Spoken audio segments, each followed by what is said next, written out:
Hey delegates!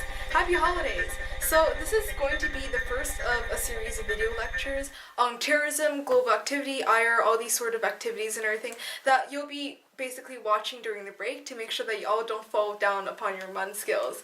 So the first seminar I have for you today is terrorism. And since it's almost inevitable that we'll encounter terrorism sooner or later in some sort of committee, whether it's a crisis committee, whether it's another Iraq simulation or something like that, it's best that you all know the principles of terrorism, who are terrorists, the foundations upon terrorism, and basically some general principles in which you could use as a foundation when you're writing resolutions about this sort of topic. So that being said, now we'll go on to our video lectures.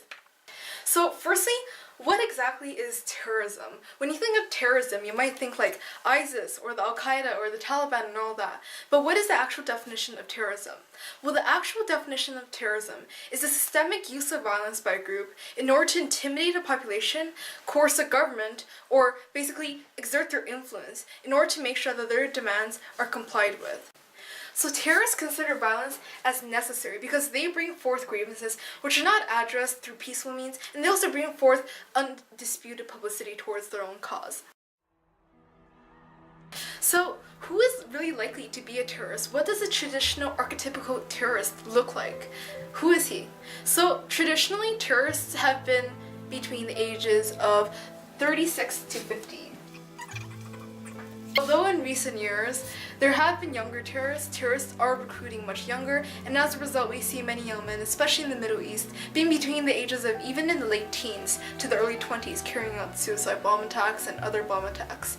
The typical terrorist is also male. However, we see a difference in this now with the rise of the female suicide bomber, especially in the Middle East. Now keep in mind that these are the traditional definitions of terrorism, and things have quite changed since then, and things are still changing now.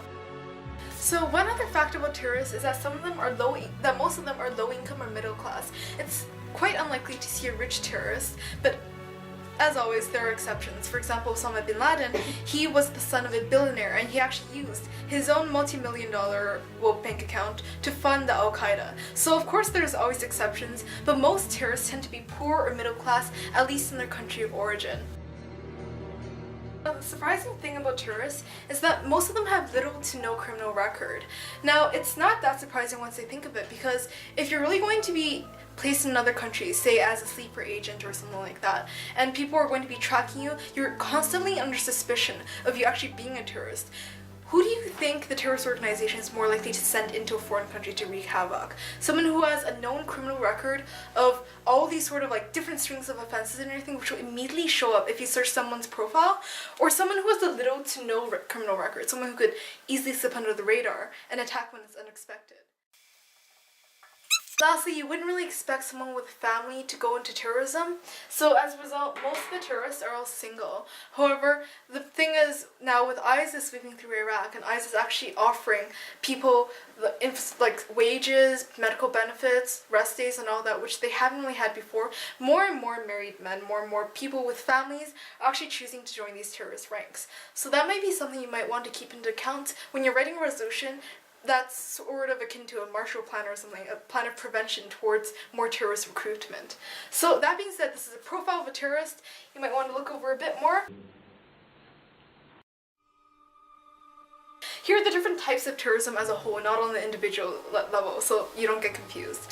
So the 4 types of terrorism as a whole are state, nationalistic, religious, and state-sponsored. So the first sort of terrorism is state terrorism. And state terrorism is generally when the government perpetrates terrorist acts against its own citizens in order to force obedience. So now, some examples of this might be in Libya, Iran, Iraq. You might want to take a look at some of the older news articles. Now, the second type of terrorism is the nationalistic type of terrorism. So nationalistic, the people who are part of nationalistic terrorist groups seek to form a separate state for their own national group. Some examples throughout history of this might be the October Crisis with the Front de Libération du Québec, the FLQ, and also the IRA in terms of Ireland and United Kingdom, them wanting like independence from England and everything. Now, the third type of terrorism is a terrorism that's most often on the news today, religious terrorism. Now, religious terrorists, they seek seek to, well, attack and to kill and to basically condemn anyone who's not a part of their particular religious faction. They seek to impose their own religious beliefs on other people, and they often use, well, the most recent ones have been using the word jihad as their excuse or code word for the religious war. Some examples of this might be Al-Qaeda, might be ISIS, might be Taliban. Fourth type of terrorism is state-sponsored. Now you might ask, what is the difference between state terrorism and state-sponsored terrorism? Well, the difference is that state terrorism is terrorism inflicted by the government within its own state. State-sponsored terrorism, however, is often a government from another country, country A, for example, sponsoring terrorism that could go inside country B and wreak havoc. Now, USC currently accuses Iran of being the primary state sponsor of terrorism today. Alongside with Iran on the bad guys list is Iraq, Sudan, Syria, North Korea, Libya, and Cuba. So firstly is providing sanctuary. Providing sanctuary basically means that when terrorists, they have nowhere to go, they want to hide somewhere, the offending state basically takes them in, violates international law by harboring them as fugitives. Secondly is supporting weapons, money, and intelligence transfer to the terrorists. So basically they fund the terrorists, they give them money, they give them weapons, they give them food, clothing, shelter, all these sort of things that are necessary for a terrorist organization to survive and thrive in a country.